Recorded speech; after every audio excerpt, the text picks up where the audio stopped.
World energy consumption is predicted to increase 56% by 2040. The question is, can the world handle that demand? Right now, the answer is no. Action will need to be taken to supply that demand. Here are some of the current projections on how we're going to reach that demand. Fossil fuels, including oil, natural gas, and coal, will supply almost 80% of the world energy through 2040. Coal consumption will rise 1.3% a year to 220 quadrillion BTU in 2040 from 147 quadrillion today. Energy-related carbon dioxide emissions are projected to increase 46% to 45 billion metric tons by 2040. Net electricity generation will almost double, rising to 39 trillion kilowatt hours from 20.2 trillion today. The world can meet the demand while the fossil fuels last, but only in a way that destroys the environment. A study by National Geographic estimates that sea levels may rise between 1 and 2 meters by the year 2100, while other estimates, including a complete meltdown of Greenland's ice sheet, claim sea levels may rise up to 7 meters. This increase would submerge Los Angeles and London. Changes of this magnitude will displace millions of people around the globe. According to a study by NPR, 1 in 10 people live in coastal areas less than 30 feet above sea level. Also, 2/3 of the world's largest cities are at least partially located in these low-lying areas. In addition, many ecosystems will be adversely affected. Rainforests alone are home to 50% of the world's species of plants and animals. Also, warming sea temperatures will have a negative impact on coral and krill. Rising temperatures cause coral to slow their growth and become susceptible to disease. This may lead to large amounts of reef die-off and destroy habitat for aquatic life. Krill is the base of the aquatic food chain. Studies have shown that krill reproduce in much smaller numbers in warmer ocean water. If the krill population drops, it will drastically affect the whole aquatic food chain. Once climate change alters these ecosystems, it may be impossible for them to recover. Now for a few words from Professor Jeremiahson from Gustavus Adolphus College. So, Mr. Jeremiahson, what is your degree and expertise?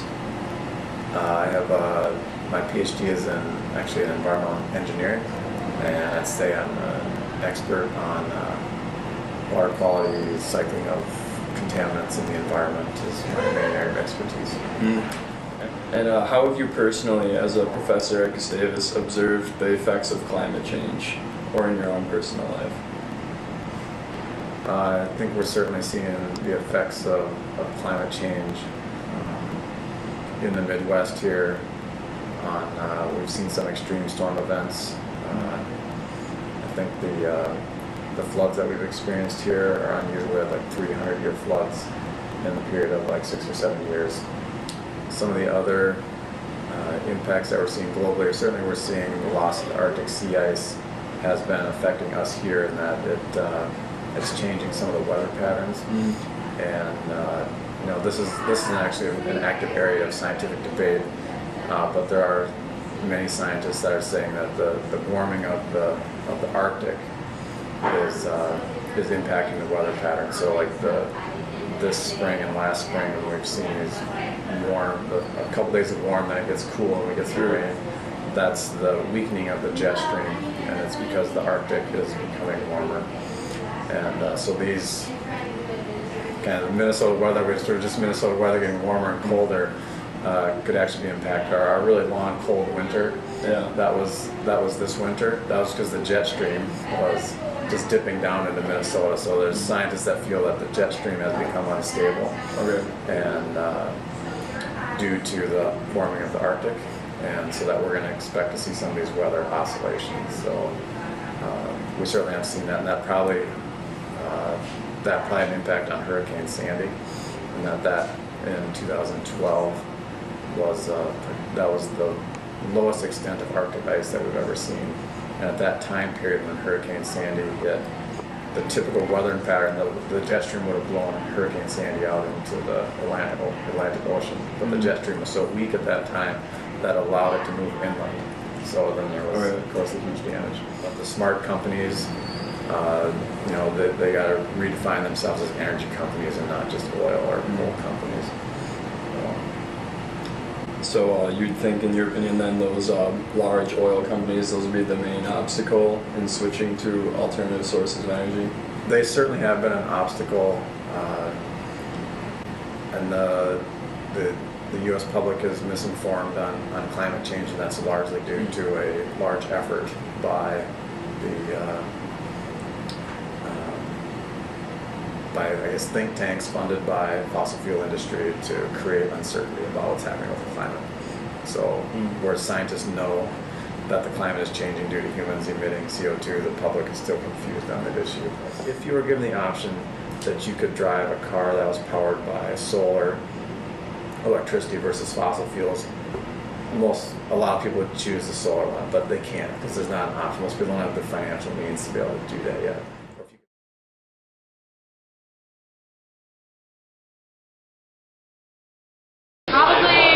Price, because I can definitely not afford one right now. Otherwise, I would love to have one. If the cost was a little more cost efficient and I was guaranteed of the safety of charging them, a little concerned about the charging of them, but not much. I'm a firm believer that it's best for the environment and everybody should switch.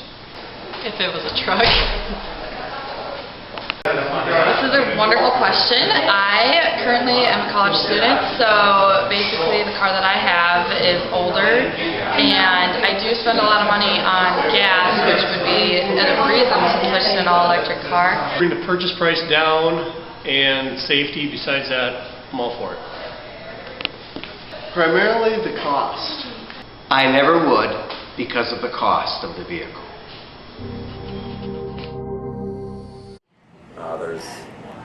There are good alternatives. Certainly in Minnesota, wind is a really good alternative, and the costs are coming down. But I think solar is the one to really watch. There's been a lot more solar research going on, and the costs of solar have continued to come down. And once we reach the breaking point where solar is cheaper than burning coal to produce electricity, we'll see a big switch. We're already starting to see a lot more. My solution to climate change and to the growing need of a cleaner energy source for vehicles is to use algae-based biodiesel. Right now, the diesel engine is the most powerful engine we have for vehicles. A truck that runs off biodiesel gets the same amount of power at the same time producing over half of the amount of CO2 emissions. Algae biodiesel is a carbon neutral or a carbon zero gas. This means from the time the algae was produced to the time the algae has been burned in the engine, there is zero CO2 emissions emitted into the atmosphere. Algae can be grown in all types of water, which makes it an easy way to produce oil. Algae grows by taking CO2 out of the air and then releasing oxygen. On average, algae will double in size every hour. My idea is that people with a pond or people who want to grow it in tanks can produce biodiesel easily by creating a product that can press the oil out of the algae and then adding hexane to further get the oil out. Once a person has enough oil, they will be able to fuel their car a lot cheaper than having to fill it up at a gas station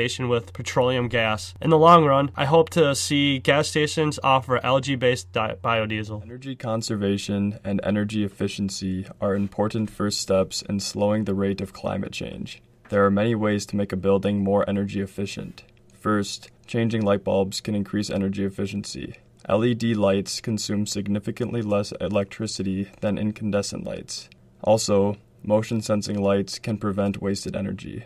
Energy can also be saved while heating and cooling buildings. Normal glass windows allow heat to escape, making the heating system work harder. Low emissivity windows allow less heat transfer while still letting in light. This can save 10 to 20% on heating costs. Green roofs are another unique way to save energy. Green roofs can use a thin layer of soil to grow grasses and other plants on the roof. Green roofs provide natural insulation, and the plants absorb carbon dioxide directly. In urban communities, green roofs can help reduce the urban heat island effect. In cities, blacktop and other high heat-absorbing materials cause warmer temperatures than in rural areas. In this way, using green roofs in cities can help alleviate increasing global temperatures. As one of the leading producers of CO2 emissions, the United States must make efforts to become a greener nation. Fossil fuels are no longer an acceptable source of energy to fulfill global energy demands. Fossil fuels are a limited resource in a world of growing energy needs. In addition, fossil fuels have a steep economic and environmental cost. The true cost of a gallon of gasoline is hidden behind billions of dollars in oil and gas subsidies. The money spent on these subsidies can instead be invested in cleaner sources of transportation, such as electric vehicles. Current automobiles with internal combustion engines are only 20% efficient. This means 80% of energy spent is wasted. Electric vehicles are 60% efficient, 3 times as efficient as today's automobile. According to the U.S. Energy Information Agency, transportation takes up 28% of the energy used in the United States. Switching to electric vehicles and other clean sources of transportation will have significant impact on the United States carbon footprint. With the increase in demand for electric power, the option of nuclear power generation makes for an effective and reliable solution that doesn't have to be dangerous. In fact, it can even be used to make the world a safer place. The main problems people have with nuclear power are the cost, the waste, and the meltdowns. Leslie Duane, a MIT graduate with a PhD in nuclear engineering, has a solution to all of these problems. The solution being the molten salt reactor. This style of reactor uses molten salt as a coolant and has a mechanical failsafe to prevent the reactor from melting down even if the plant loses access to electricity. This particular style of reactor was originally designed over 60 years ago. Duane's main breakthrough was making them economically viable. With the new design, these reactors can be built at half the cost of a standard nuclear reactor with about the same power generation. The fuel source solves the problem of dangerous waste, as the fuel source is nuclear waste, thus the name of the waste-annihilating molten salt reactor. The reactor uses about 1 ton of nuclear waste per year, and leaves about 4 kilograms of waste behind. With this fact in mind, there is enough waste in just the U.S. alone to power the country for a century. Overall, there are many workable solutions to the energy crisis, and a combination of these solutions are needed to cover the future needs as well as the present ones. The solutions presented today are only a few of the many that could work. The first step is realizing there's a problem. The second is actually doing something about it. Start by talking about it. Send a letter to your state legislator to get support for green energy. Anything to change the path we're on and raise awareness. The reality is, there's a clock on fossil fuels. That clock is ticking to the point where we've run out of fuel, or the world is so toxic we can't live in it anymore. If we ignore the facts and carry on, at best, the U.S. is owned and controlled by foreign energy. If the time left is spent preparing, the U.S. can lead the world in a clean energy revolution towards a bright and sustainable future.